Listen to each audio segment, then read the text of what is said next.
Growing up was tough, very tough.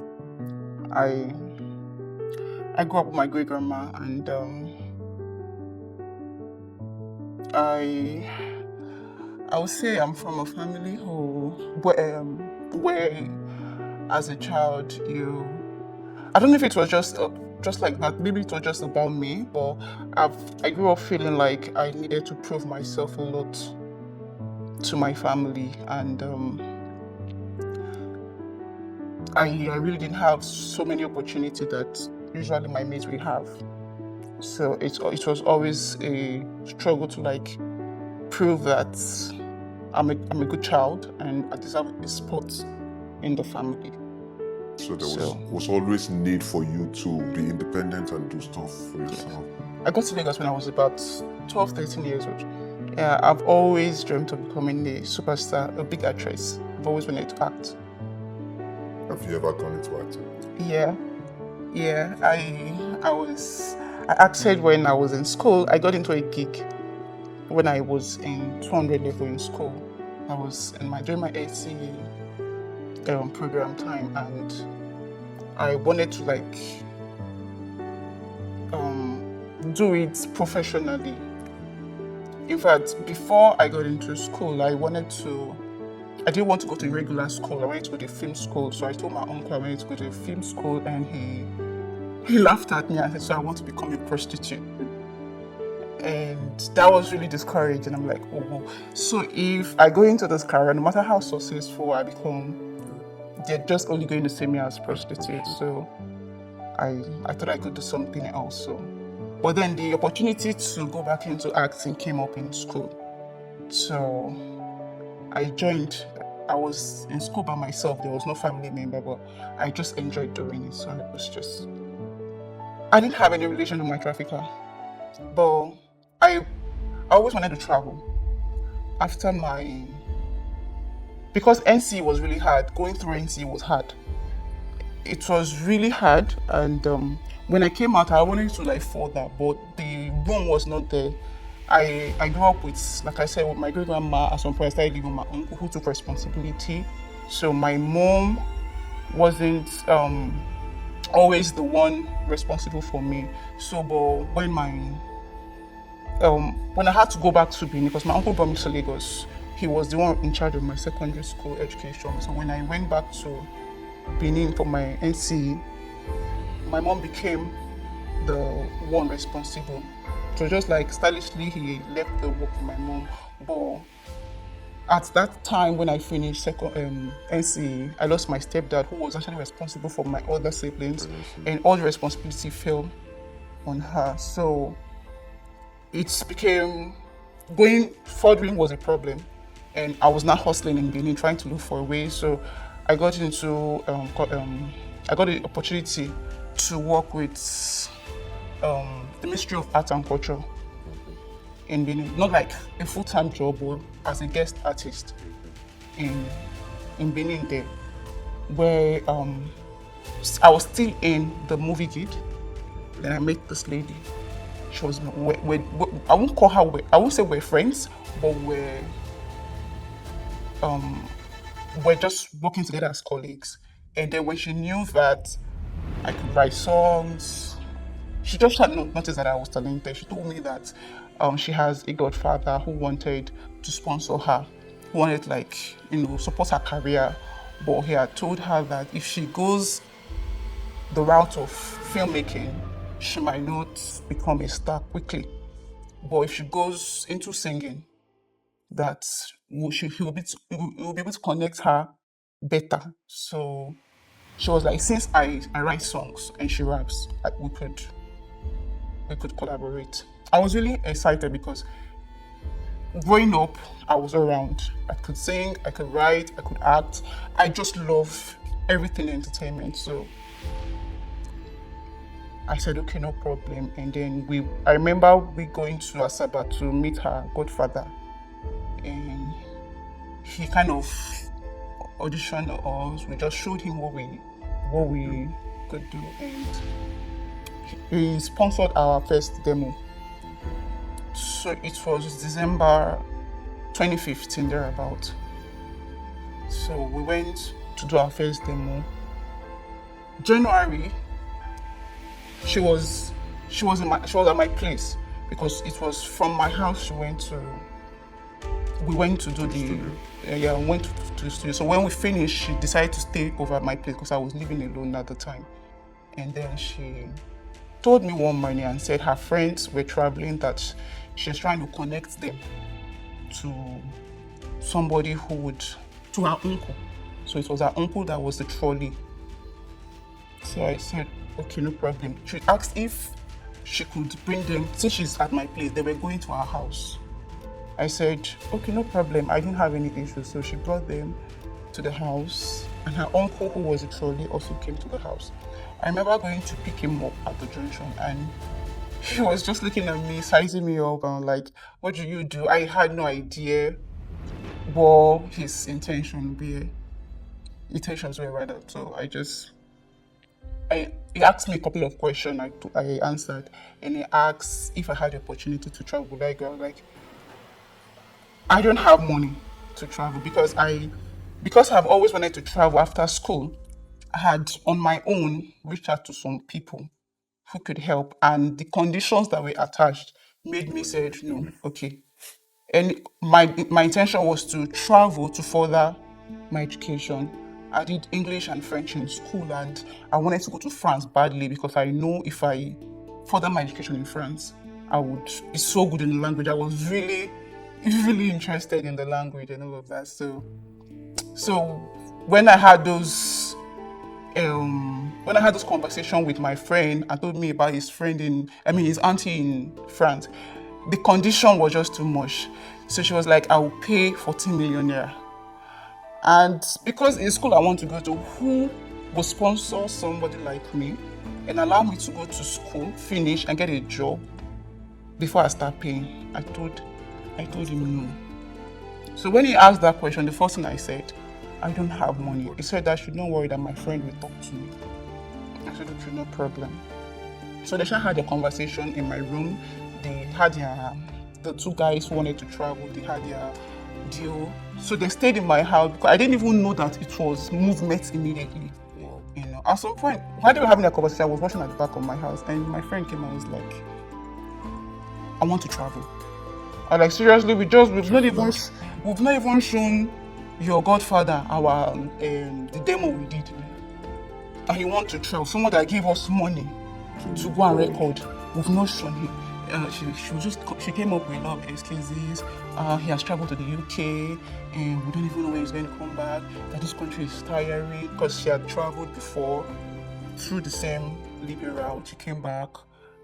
She got to Italy and she was, for some reason, I don't know. She was deported and she just didn't want to stay. But she gave me a lot of excuses, and I was just, for a moment, I thought my career was beginning to take a shape. I'm beginning to have, something was coming, and all of a sudden this.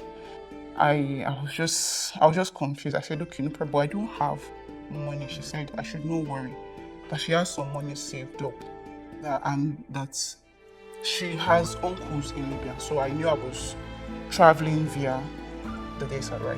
So she said she had some people in Libya who could help. I want to get to Libya. The money that she has can get the both of us to Libya. So when I get there, they can just work for some time. Yeah, I can call my family to, if I don't want to stay there and work, I can call them and tell them that I'm already, since I've gotten that far, she's sure that my family can help. And I had the thought as well, because I have family members abroad, and I'm like, if they see that I've put in some effort, that they would help me. So I said, okay, no problem. So I agreed. But since it was January, it was first week of January, and usually I'm a church girl, and I attended Christ Embassy at the time, and usually every first week of the year we'll have fasting and prayer, and I was currently on that fasting and prayer. I cannot just leave right now, because it was just they were already moving. I told them I want to finish my fast before I would venture. So it was important for me to tell God about it, maybe just know His mind about that. I remember going to church on Thursday. This happened on Wednesday. On Thursday, I went to church. I prayed about it, and for some reason, I had this peace to just try it, because I heard something like, "I'll be with you." Go. So I mean, I'm not trying to say I heard God, but that was the peace. There was that feeling. Yeah, that was that feeling that, go, I'll be with you. So I knew, okay, since that road I heard is dangerous, I was sure I wasn't going to die. I was sure God is going to lead me through. So, but I wanted to talk to my mom about it. Before then, I already had some issues with my mom, so that made me, leave the house and rent my own apartment. But I needed to make peace with my mom, if whatever. So I went home, I spoke to my mom, but I didn't tell her the plan. So the intention was that I was going to surprise her. I wanted to prove that I'm not the kind of child she had. So I just couldn't bring myself to tell her what I was about to do. So on Saturday, we moved, and that's how I've journeyed. What was this trip like? Honestly, my journey through the desert was stressful, but for me, I think based on I'm a very adventurous person. I kind of just enjoyed the journey through. I didn't know what was lying ahead of me, but I had the mindset I was going to pursue a dream. This is an opportunity that I've always been looking for. I wanted to go back to school. I was looking at myself. I was looking at France. I was looking at a university. I could see a lot of possibility, but I had no idea that things, when they tell you people die on the road, I didn't know that even though we have people that die in the desert, people so much more, people die more in Libya because of the life people were living there, especially Nigerians.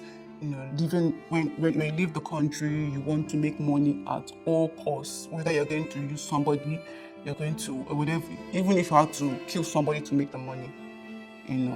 So when I got to Gatron, everything changed. I think where it was done on me that I was in a mess was when I got to, first of all, Gatron, before we crossed the desert, and Agadez, before I crossed the desert, I left with my friend, and our uncle was the one who was in the trolley, and I was really confident because, first of all, I was like, who no road, who follow no road, no go lost, So I thought she has been there before. This is our uncle who has, but she didn't tell me the story about the uncle until we got into a mess, and unfortunately both of us got into the mess together, so there's nobody I could really hold. But then while we were at Agadez, when he's having a conversation, because we were not just the only two, we had those two guys that left from my house and myself, so we met at the park. We met 4 other girls that were supposed to journey with us. So when we got to Zidane, 4 other girls came to join us. Now he now brought from Nigeria. We left before him, so we didn't know he was hunting. So by the time he joined us at Zidane, he already had 4 other girls. So when he's having a conversation, we'll go to Agadez. When he's having a conversation with those girls, he will call us. He will tell us about how we are going to meet a madam. We're going to meet a madam has paid for us. This is the work you're going there to do. Just know that your father does not have a company in Libya. It didn't even strike me initially because I know, number one, I wasn't going to Libya. I was going to France. And number 2, my friend already paid for our trip, so I assume we're not part of the question.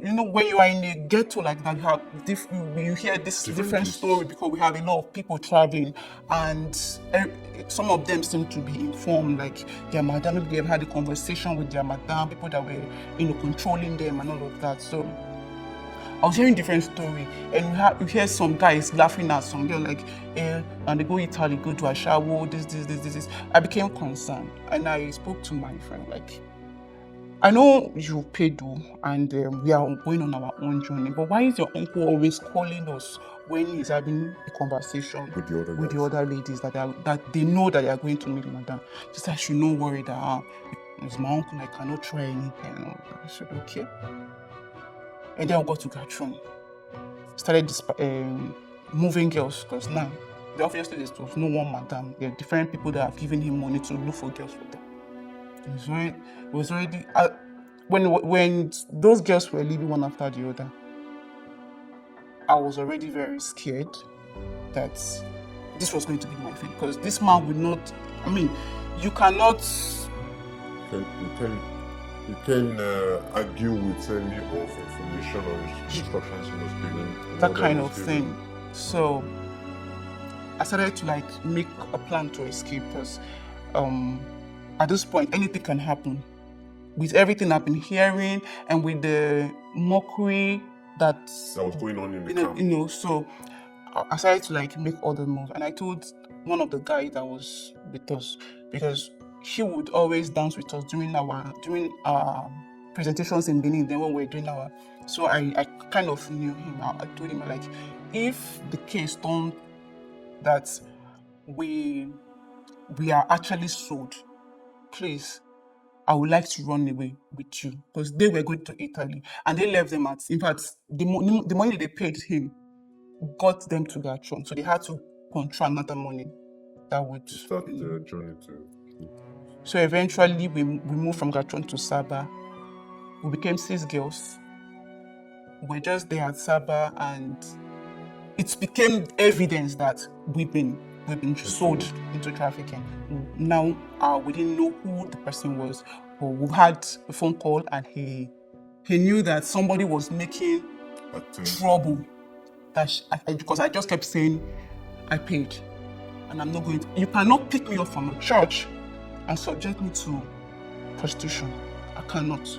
I'm not going. So I didn't want to leave because it was they're like, Tripoli is where they use all the girls to, do whatever they want to. Just I'm not going to leave. So I had my plans. In fact, I even left my bag somewhere at Saba, and I eventually lost my bag, my passport, phone, everything was inside because I had already planned like, please, once I escape, I'll call you, help me with the bag. So it's no problem. So because I was stubborn, they left me and my friend in Saba, and other girls, they moved them. So that delayed my journey somehow. Eventually, after a few days about a week in Saba, they came and picked us. We got to Tripoli. We eventually met the man that I didn't know before. It was like we're owing him $6,000. Like, how come we already paid for our trip? He said nobody gave him any money, that he was the one that paid. That he was angry because I don't think he had anybody give him trouble all the time he had, because he kept saying that he has never had this kind of trouble, that he paid, he doesn't know who a lot of things were just going. At some point he just abandoned us at this, because when we got to Tripoli, we landed at the garage, we were abandoned in the shop. One thing, the woman, the food stuff, and then saloon, just doing every African thing together in that shop. So we're there from morning till evening. So the journey is such that when you're going, you're following a link. So it's hard to escape because every move you're making, there is a core following. So they know where you are at a particular time. So when we're in that show, we already knew that we're there. And when we left there, the woman didn't want to leave us. The woman that he left us there. So he was like, cannot leave us in that shop. Because when she was trying to leave the shop, so she was like, you cannot just leave us on the street. So she now took us into one of the flats in the place, in Bagui Garage there, where girls hustle. So we're in the flat. The man that owned the place came and asked us our names, who is our burger, and all of that. Have we reached out to him? with now mentioned his name. So it's apparently they all know each other. So they click, they know each other. If you mention that this is your burger, they know. So I think he was on a call. For another 10 days, this man no come. We were locked up inside that connection house. The man did not come. So I think it was on the 10th day he eventually came and was like, if you don't want to prostitute or your family, let them give me my money and we'll go. So it was very graceful enough to give us a phone to make a phone call.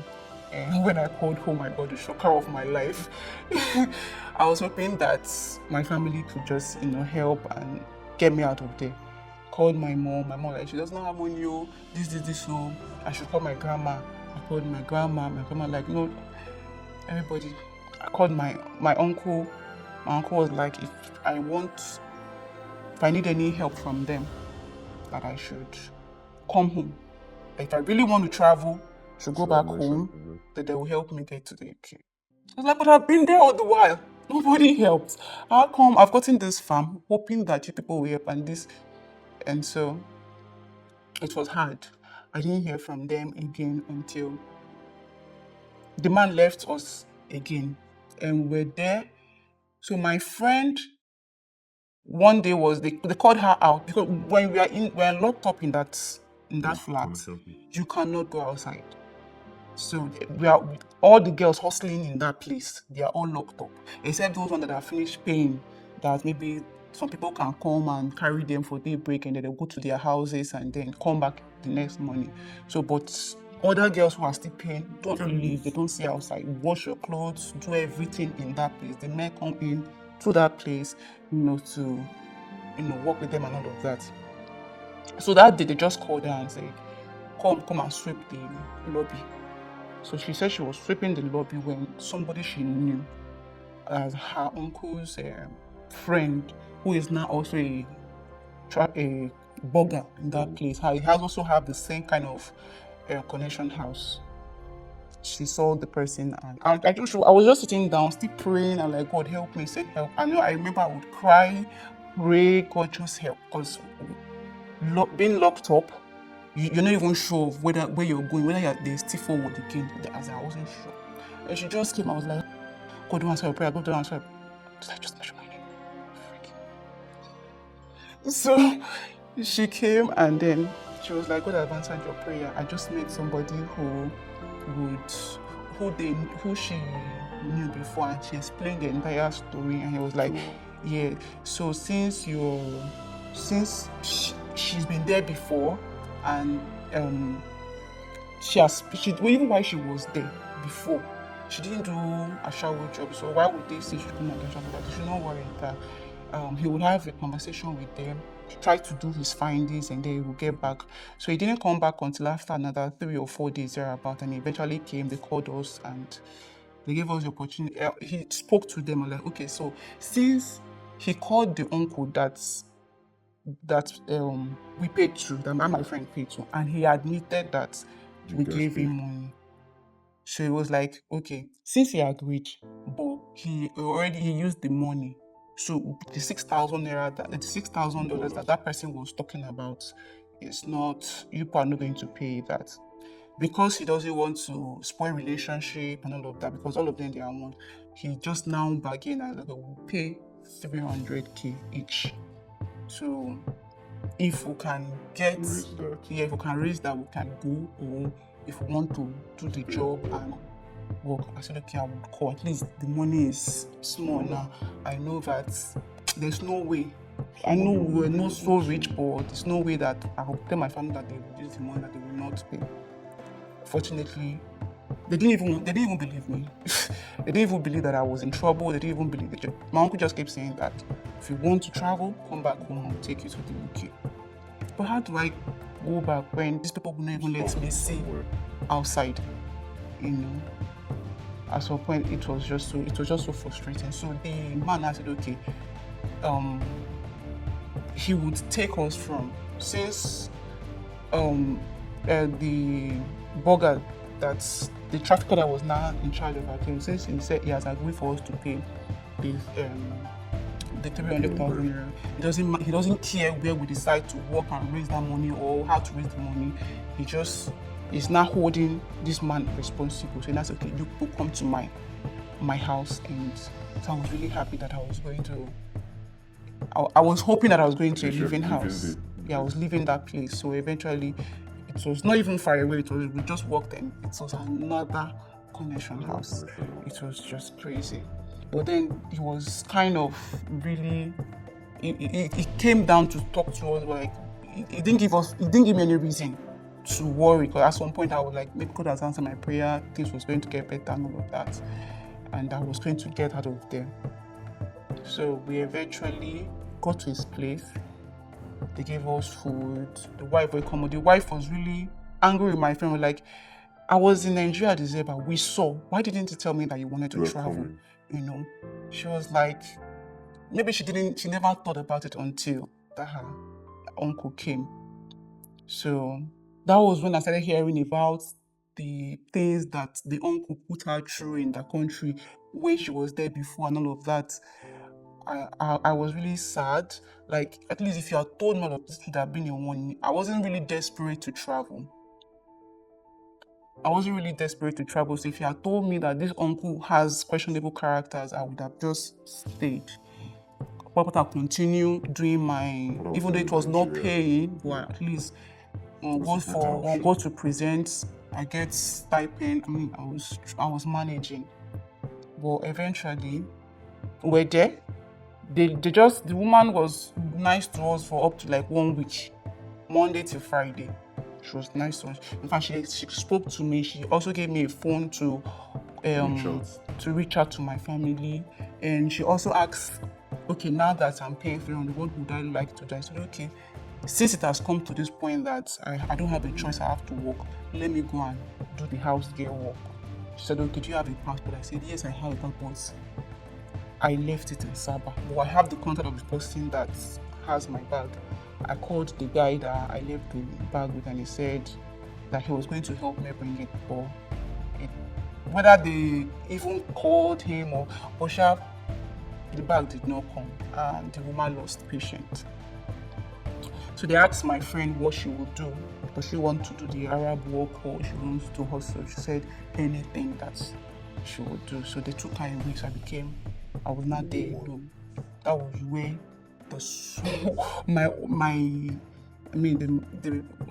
I don't even know how to describe it, because at some point the woman became very frustrated, like, I'm eating, other girls are working, I'm not working. The food that the prostitution I don't want to do, they are all doing it, and they will give me food I will eat and all of that, and I will not tell her that I will not work. I didn't tell you that I will not work. But see my background, see where I'm coming from. Where will I start explaining from that? From church to Prostitution. connection house and all of that. The contrast was just too much. She was like, she doesn't know, I told they speak English, so this one, she doesn't want to hear, she just want that money up. A lot of story, and then at some point, she was like, she doesn't want to see me in her house again. I should just go. She told her husband that anyhow, she just want to get her money back. So it got really frustrated with me. The person that was actually even giving me the courage is no longer there. She has started working. The person that even paid your money safe. It's not like you're the one that paid the money. She's already gone to start hustling and you're there. Took me out of the house to another flat very close to the place. The same thing. In fact, that whole garage was connection. I don't think that there's even any living house there. It was just the same thing. So that was where I was locked up. Told them in the flat there, because they had girls there too. Told them that on no account they give me food or water until I agreed to do the job. I was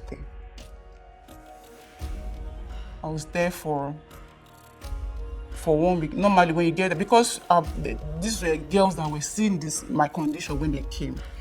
Of course, they had sympathy at the beginning, like, oh, this one is JD, she would succumb after some time. I kept insisting that I'm not going to do this job. If you want to kill me, kill me. And if I die, I'll go and meet God. Because he told me that it was good. I just kept reminding God that this was what you said. I didn't just, jump on the road. I know I wanted to travel, but just not like this. I was in that house, I was locked up, I was not allowed to stay close to anyone that had the phone. I was not allowed food after some time. They didn't even bother you. In fact, they were not angry with me. And there was a day they even came. I met another girl like me who just came. She's an outside girl. You know, when you're already in that situation and you could find somebody to talk to, you like kind of draw strength from each other. She asked me my story, how I got to be in that mess. I told her, and she told me how she got to be in the mess. So kind of, she's a Muslim, and I was like, I'm a Christian. So we had to not just join faith together. She was, because you know, from where she's coming from, you know, she didn't want to do the job again as well. So we just drawing strength from each other, and she told me that instead of crying and wallowing, let's just pretend like we're going to do this thing so that at least they would take their eyes off. But there was no way I was going to pretend. And so this very day, the girls got really angry and they came and dragged the both of us out. And then they tore our clothes, gave us pants, gave us some bra. I think I was literally on pant bra that day. They pushed us out. It was outside like this for a while.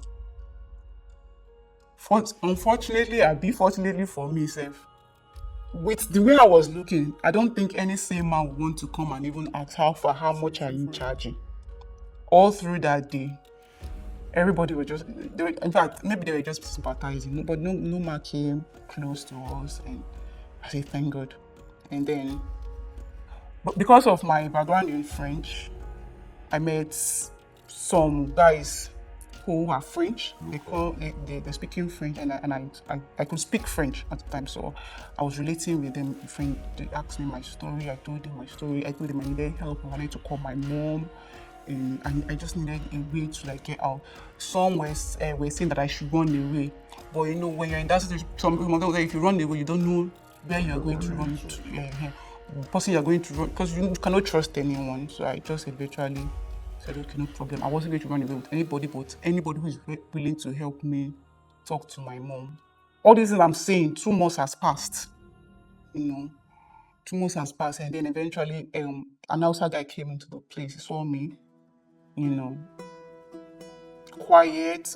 Every time he comes, but I noticed that the guys will always go around him. He speaks Yoruba fluently. He was very free, but he would never carry any girl inside. So that day came and I was like, why are you always quiet? You don't talk, you don't do anything. You're just on your own. And I told him my story. I was like, okay, if I give you your mom's number, if I talk to your mom, I said, just if you can help me talk to my mom. Because right now they won't even allow me to talk to anybody. They won't even give me a phone. So I gave him my mom's number. He left. I didn't see him until after another 3 days. He came back. He said my mom does not trust him, so he wanted to hear my voice first before she would do anything. So eventually, I stylishly, because he had told me to be free, that if I keep hiding myself and proving to them that I'm not going to do this job, they will not take their eyes off me, that I should interact. That gave me the opportunity to, and the fact that I speak French, so when I'm talking to the French guys, they will know that they will think I'm doing banamish with them. I'm trying to So that day I spoke to my mom and I begged my mom. I told my mom, because my head was already failing me. I've not rested from the desert stress, the beating, the starvation, everything. I begged my mom with everything I had that day. I know I wasn't the saint child that you wanted, but I don't want, even if I must die, I just want to go and die at home. But she should just help me. So she eventually told me I should not worry. The guy left and came and said my mom sent, I think was it whether 150 or 300, I can't remember. He told me that if he goes to pay this money, because I'm living inside this connection, they're going to do it no slows. They will not. She will say, I don't even know how to explain. They should not mark it as full. They should mark it half because I'm eating there. So girls working in connection house do no slows. So if you're supposed to pay 500,000, eventually you're paying 1 million naira. So he was like, if he pays this money, they won't let me go. That I should just wait until the money is complete. That I should just be strong. I said, okay, no problem. At this time, I was already sick.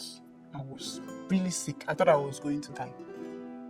And then eventually, when the money was complete, he came in and brought people. He brought somebody. He didn't want to show his name. He didn't want people to see him and start telling him not to come to their connection house. So he sent somebody else who came and settled them and just said that he likes me, he wants to marry me, and that he just wants to settle. So when he paid the money, the woman won't let me go. She said no, she won't let me go.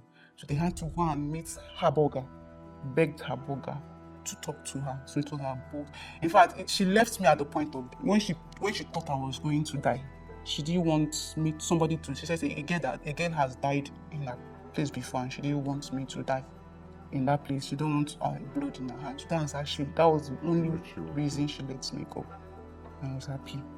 So I had to go stay with the guy. That was when he nursed me back to it. And I wanted to continue my journey to, when I got to his place, I called my mom. I'm like, what's the next? Do you want to cross or do you want to come back home? I was like, with all the things I've gone through, going back home, let me just cross. So she said, okay, no problem. Eventually, my uncle turned up, sent me money that I should cross.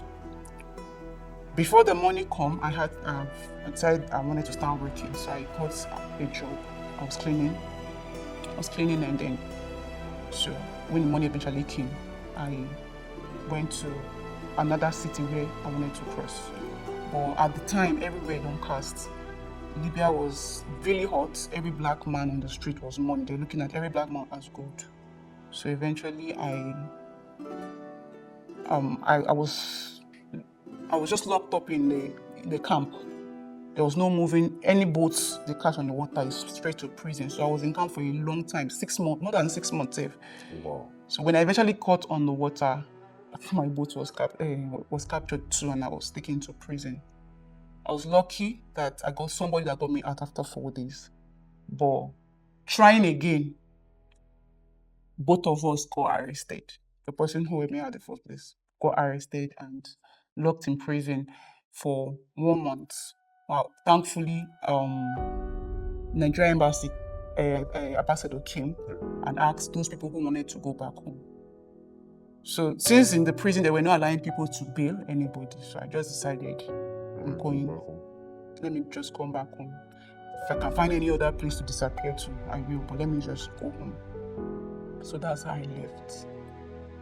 I signed and they brought me back home in 2018.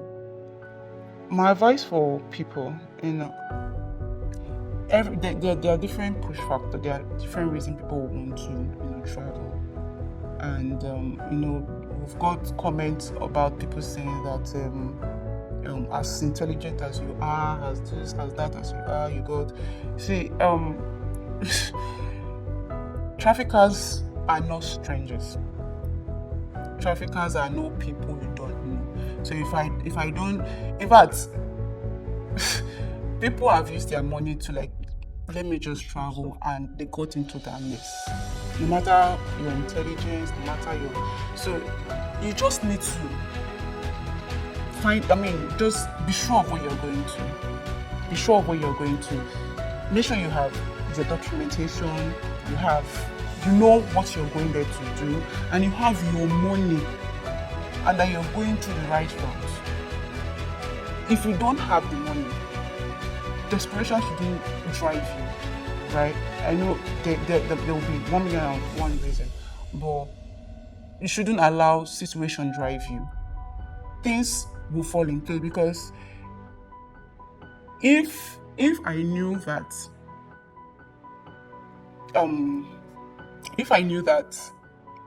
because I remember when I left, but when I first had my first communication with my mom, I told my mom the situation I was. She was like, come back home. The job you were looking for, a bank came to the house to look for you for employment.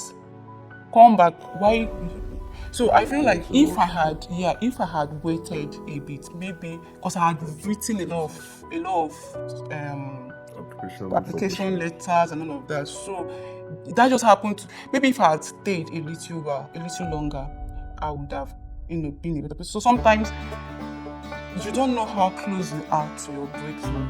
Just that little move, can just stop you. So if you're a little bit patient, things might, fall in place. So anybody can be a trafficker, but just ensure that you know where you're going to. You know that maybe you're using your money to do it, and you're sure that you're not using that route, because not everybody survives it. The trauma from, I don't think there's anybody that actually seriously recover totally. It's a journey, right? And you might not be able to I think for me, my own recovery started when I decided to turn the table. Instead of acting like a victim, I decided to use my story to educate them. Because if I told God, my prayer was that, God, if you take me out of this, I would use my story to empower my young ladies. I'll make sure, not even young ladies, young people outside there, and then let them know that it is not hard as they think it is. So I started my healing journey when I started volunteering to use my story to empower people, to sensitize them about the danger of regular migration and human trafficking. So I realized that when I share my story, people when we hear testimony of people like, oh, and I was already on my way to my child was already doing. Thank you for sharing your story. So that kind of gave me some kind of strength. And then I met some people who were also survivors like me, trying to get their life back together. Even though we're not structured, it was not structured. We shared resources, we shared opportunities, and that just gave me that just helped me start over. And then trying to get myself to do things that bring in, no matter how little it was, help me and then getting the opportunity to train for the things I really wanted to, also helped me. This is why 3 cool dishes must reach every corner of the world. Silence has never saved anyone. This story is long overdue, and the time is now.